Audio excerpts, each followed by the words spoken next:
पूर्व जो सिंचाई मंत्री थे डॉक्टर राम प्रताप जी, जितना काम रिलाइनिंग का पिछले कार्यकाल में हुआ है वो काफ़ी वर्षों से नहीं हुआ। अच्छे काम हुए हैं, हमारे इलाके में भी खूब काम हुए हैं। ये तो वो तो बधाई के पात्र है, उसमें कोई किंतु परंतु नहीं है। वर्तमान की हालात तो ये है कि जनता को पता ही नहीं हमारा सिंचाई मंत्री कहाँ है। वर्तमान की हालात तो ये है कि जनता को पता ही नहीं हमारा सिंचाई मंत्री कहाँ है। लोकतंत्र का कांग्रेस ने मजाक बना दिया है, दिलाया है निहाल जी पे। तो मैं समझता हूँ उनको गंभीर होना चाहिए, क्योंकि पूर्व विधायक पवन दुग्गल जी जो कि संघर्षशील हैं और कोई मुद्दा कोई भी हो सबसे आगे बढ़कर हिस्सा लेते हैं। आज इनसे रूबरू कलम न्यूज होएगी और पूछेंगे इनसे कुछ सवाल और कुछ किसानों के मुद्दे, इस पर बातचीत शुरू करेंगे। पहले तो दुग्गल जी आपका कलम न्यूज में स्वागत है। बहुत बहुत धन्यवाद। आपने गड़साना के अंदर भी आंदोलन लड़ा सिंचाई पानी के लिए। आप विधायक रहते तब भी संघर्ष करते, नहीं रहते तब भी करते हैं। तो जो नहरों के अंदर सिंचाई पानी है अनियंत्रित रहता है, पंजाब का उस पर जो है बोलबाला है। कहीं ना कहीं राजस्थान सरकार भी गंभीर नहीं है, भारत सरकार भी गंभीर नहीं है, इस पर क्या कहेंगे? असल में आपकी बात सही है कि पंजाब सरकार का उस पर दबदबा है। हालांकि पोंग डैम जैसे, अगर इंदिरा गांधी नहर की बात की जाए जिसको राजस्थान कनाल बोलते हैं, इसकी अगर बात की जाए तो 5 राज्यों का इसमें हिस्सा है पोंग डैम में, जिसमें हिमाचल है, दिल्ली है, हरियाणा है, पंजाब है और हमारा राजस्थान है। लेकिन पांचों में पंजाब का दबदबा शुरुआती दौर से रहा है। और दूसरी बात ये रहा कि पंजाब ही नहीं, पंजाब के साथ साथ अन्य राज्य जो है वो हमारे राज्य की बनस्पत कहीं ज़्यादा अपना प्रभाव रखते हैं। उसका सबसे बड़ा कारण ये है कि इन 4 राज्यों में बीबीएमबी की बैठक में वहाँ का आईएएस बैठता है, सीनियर आईएएस। और हमारे लिए दुर्भाग्य की बात यह है कि आज भी हमारा वहाँ कोई आईएएस की बजाय सिर्फ चीफ इंजीनियर को भेजा जाता है। तो स्वाभाविक है कि आईएएस देश का कैडर है, भारत का कैडर है, तो भारत का कैडर चाहे पंजाब का हो, हिमाचल का हो, दिल्ली का हो, हमारा उसके बराबर एक इंजीनियर लेवल का आदमी बैठे तो स्वाभाविक है कि वो अपनी बात को उतनी मौजूदगी में और प्रखरता से नहीं रख पाता जितना एक बराबर का आईएएस रख सकता है। तो सरकार ने कभी इस और असल में ध्यान नहीं दिया, जिसकी भी सरकार आई है। अपने जो इंदिरा गांधी नहर है इसकी रिलाइनिंग का कार्य चरणों में चल रहा है। और एक चीज़ और जानना चाहूँगा कि पूर्व मंत्री डॉक्टर राम प्रताप सिंचाई मंत्री रहे, उनके वक्त जो है जो नहरों के दौरे हैं, नहरों को देखना, सिंचाई मंत्री ने स्वयं भी देखा, अधिकारियों की भी ड्यूटी लगाई। लेकिन अब जो वर्तमान सिंचाई मंत्री है वो एक बार हनुमानगढ़ के ज़िले पर आए, दौरे पर आए और किसानों के ओम जागू और किसानों की मांग पर वो लेने को देखने गए। कहीं ना कहीं सिंचाई मंत्री इस मुद्दे पर गंभीर नहीं है, इस पर क्या कहेंगे? देखो, पूर्व जो सिंचाई मंत्री थे डॉक्टर राम प्रताप जी, चाहे वो किसी भी राजनीतिक दल के हो, जितना काम रिलाइनिंग का पिछले कार्यकाल में हुआ है वो काफ़ी वर्षों से नहीं हुआ। अच्छे काम हुए हैं, हमारे इलाके में भी खूब काम हुए हैं। ये तो वो तो बधाई के पात्र है, उसमें कोई किंतु परंतु नहीं है। और जहाँ तक वर्तमान मंत्री का है, वर्तमान की हालात तो ये है कि जनता को पता ही नहीं हमारा सिंचाई मंत्री कहाँ है, कौन है। और अब अगर मैं एमएलए रहा हूँ, मैं ये कह सकता हूँ कि अगर मेरे से कोई पूछे कि राजस्थान का मुख्यमंत्री कौन है तो मैं भी नहीं बताने की हालात में हूँ।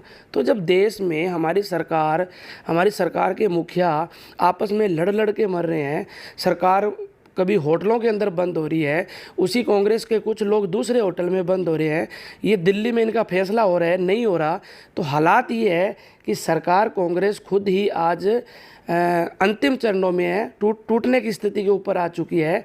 लोकतंत्र का कांग्रेस ने मजाक बना दिया है, जनता के चुने हुए विधायक भेड़ बकरियों की तरह बिक रहे हैं। ऐसे हालात के अंदर हम किसी मंत्री से उम्मीद करें, मैं समझता हूँ ये बेईमानी है। एक किसानों का और अहम मुद्दा है, आप किसानों की लड़ाई भी लड़ते आए हैं और आगे भी लड़ेंगे। जो धान की सरकारी खरीद है, चाहे मूंग की सरकारी खरीद है, धान की सरकारी खरीद के लिए सेंट्रल गवर्नमेंट आदेश जारी करते हैं और राजस्थान सरकार से पत्र जाता है। कलेक्टर ने जो है पत्र भेजा हुआ है विधान की सरकारी खरीद शुरू की जाए। राजस्थान सरकार जो है केंद्र सरकार को प्रस्ताव नहीं भेज रही। सांसद या जब बातचीत की उन्होंने कहा मैं तो एक रात के अंदर भी इसको जारी करा दूंगा, इस पर क्या कहेंगे? देखिए, ये किसान का मुद्दा है, चाहे कोई भी राजनीतिक दल हो, उनको सीरियस लेना चाहिए। अगर सांसद महोदय ने ये कहा कि मैं एक रात में जारी करवा दूंगा, तो मैं समझता हूँ कि वो कांग्रेस के भरोसे न बैठे, किसानों को धोखा न दें। कांग्रेस तो है ही नहीं, आज पूरे राजस्थान में ख़त्म है, कांग्रेस का कोई सिस्टम ही नहीं रहा। तो जो भी हमारे जनप्रतिनिधि प्रभावशाली है, सांसद का हमारा दायित्व है भाई वो हमारे लोकसभा क्षेत्र का प्रतिनिधित्व करते हैं। एक बार नहीं, 4-4 5-5 बार जनता ने विश्वास दिलाया है निहाल जी पे। तो मैं समझता हूँ उनको गंभीर होना चाहिए, क्योंकि ये किसान के खून पसीने की 6 महीने की मेहनत है। आज इसी गेहूं से उसका परिवार चलेगा। घर में बहन बेटी की शादी है, सुख है, दुख है, बच्चों की पढ़ाई है, लिखाई है, और उसके पास कोई साधन दूसरा चारा नहीं है। वो इसी पैसे से धान जो बेचेगा, इसी पैसे से अपने 6 महीने आने वाले परिवार का बजट तय करेगा। तो इस मामले के अंदर सरकार को चाहिए, सांसद को चाहिए कि तुरंत केंद्र से बात करे, और राज्य सरकार को गंभीर होना चाहिए। और जहाँ तक इतिहास का बात है, किसान पहले ही लड़ रहे हैं। मैं तो 18 साल से राजनीति में और किसान के लिए लड़ रहा हूँ। मुझे लगता है 18 क्यों, किसान तो 80 साल से लड़ता है और लड़ेगा अगर सरकार नहीं मानी तो। संघर्ष के अलावा मुझे लगा नहीं फिर कोई दूसरा विकल्प बचेगा। पिछले साल जो है जहाँ किसानों ने धरना दिया, प्रदर्शन किया, पुलिस ने लाठियाँ भी चलाई, उसके बाद आदेश आए थे कि धान की सरकारी खरीद की जाए। तो क्या पवन दुग्गल जो है किसानों को साथ लेकर इस मुद्दे को यहाँ हनुमानगढ़ के अंदर उठाने वाले हैं? देखिए, पहले तो पवन दुग्गल व्यक्तिगत नहीं है, मैं किसी राजनीतिक पार्टी का सदस्य हूँ। दूसरा ये है कि जहाँ तक किसान का सवाल है, वो किसान हनुमानगढ़ का और रावड़े का अलग अलग नहीं है। हमारा पारिवारिक संबंध है। कोई हमारे बड़े चाचा हो सकते हैं, कोई हमारे ताऊ जी हो सकते हैं। हमारा ज़िला एक ही है, एक ज़िला पहले बना, एक बाद में बना, और ये तो हनुमानगढ़ है। हमने तो 12 महीने रावड़ा से चल के गड़साना से दिल्ली के बॉर्डर पे पूरे परिवार के साथ दिल्ली के पूरे देश के किसान के लिए लड़ाई लड़ी है। अगर हनुमानगढ़ के किसान को ज़रूरत पड़ी और हमारे नेताओं को, तो बिल्कुल मैं इन किसान के साथ कंधे से कंधा मिला के इस लड़ाई को लड़ेंगे भी और जीतेंगे भी। एक प्रदूषण का मुद्दा अहम रहता है, जिससे बीमारियाँ फैलती हैं। चाहे हम इंदिरा गांधी नहर में प्रदूषित पानी की बात करें, गंग कैनाल में करें, भाखड़ा में करें, ये लंबे समय से बीमारी है और इसका छुटकारा नहीं मिल रहा। एनजीटी, सुप्रीम कोर्ट सब आदेश दे चुके हैं कि इसको बंद होना चाहिए। सरकारों के सिस्टम पर इस पर आप क्या कहेंगे?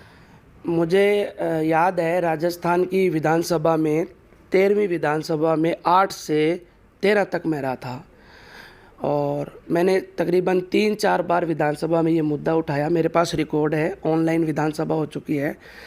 सरकारों को उस समय कांग्रेस सरकार को भी चेतावनी दी थी कि इसको बंद करो। और ये ऐसा मामला है जिस पे तमाम राजनीतिक दलों को एक प्लेटफार्म पे आना चाहिए। क्योंकि आज गंगानगर का अगर मैं सवाल करूं तो एक हम बात सुनते थे कि बठिंडा से चलने वाली बीकानेर की ट्रेन को पंजाब के लोग कैंसर ट्रेन कहते हैं।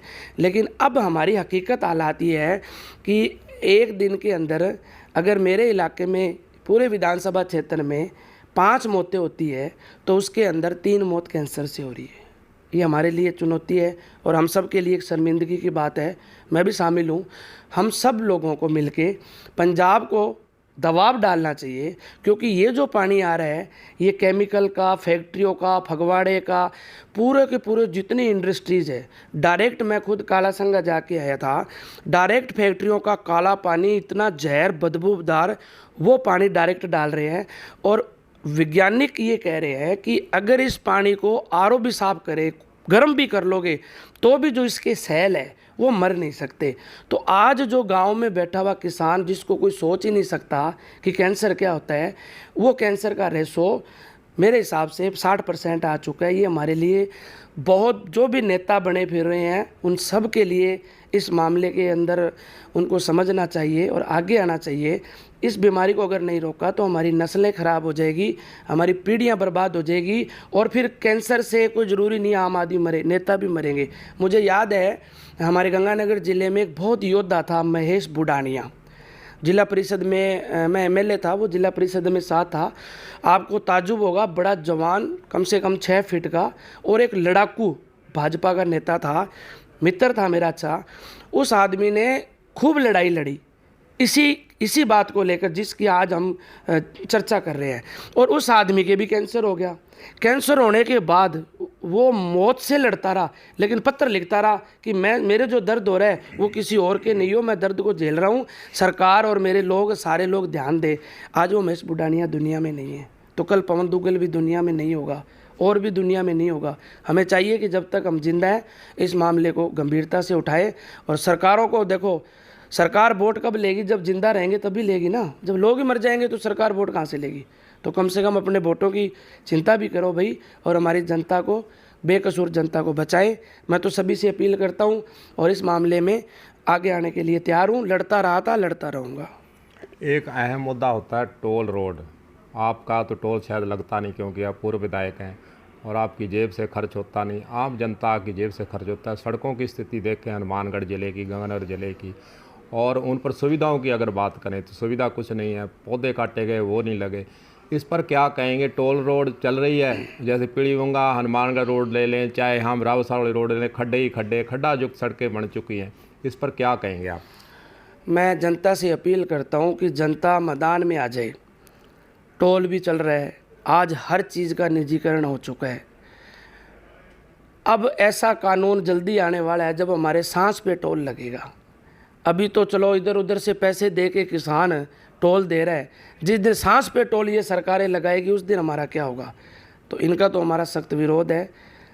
जब हम लोकतंत्र में, भारत के संविधान में लिखा हुआ है कि भारत की सरकार, लोकतांत्रिक जो सरकार है वो पारदर्शी होगी, वो जवाबदेही होगी, वो सरकार जनता के प्रति उत्तरदायित्व होगी। ये जो शब्द है, पारदर्शी है, जवाबदेहिता है, ये तो शब्द सारे कल्याणकारी है, ये तो ख़त्म ही हो गए। न तो सरकारें कल्याणकारी रही है, पारदर्शी बिल्कुल नहीं है। जवाबदेहिता क्या है? जब सड़क इनकी नहीं है तो जवाब किन से मांगे? रोडवेज इनकी नहीं है, जवाब किन से मांगे? हॉस्पिटल इनके नहीं है, जवाब किन से मांगे? प्राइवेट स्कूल खुल गए, जवाब किन से मांगे? तो ये जो लोकतंत्र में सरकारों का स्वरूप देश में आज़ादी के 70 साल बाद में सामने आया है, ये इस देश के लिए खतरा है। मुझे उम्मीद है एक दिन ऐसा आएगा जब जनता इन टोलों को उखाड़ फेंक देगी। तो ये थे पवन दुग्गल जी, पूर्व विधायक, हमारे साथ कलम न्यूज़ के साथ जुड़े। अहम सवालों को इन्होंने जवाब दिया है और हम इनके आगे भी इस तरह जो लड़ाई लड़ रहे हैं इसके उज्जवल भविष्य की कामना करते हैं। आज के लिए बस इतना ही। फिर कोई नया वीडियो लेकर आपके समक्ष फिर पेश होंगे। गुरदेव सिंह सैनी की तरफ से नमस्कार। नमस्कार।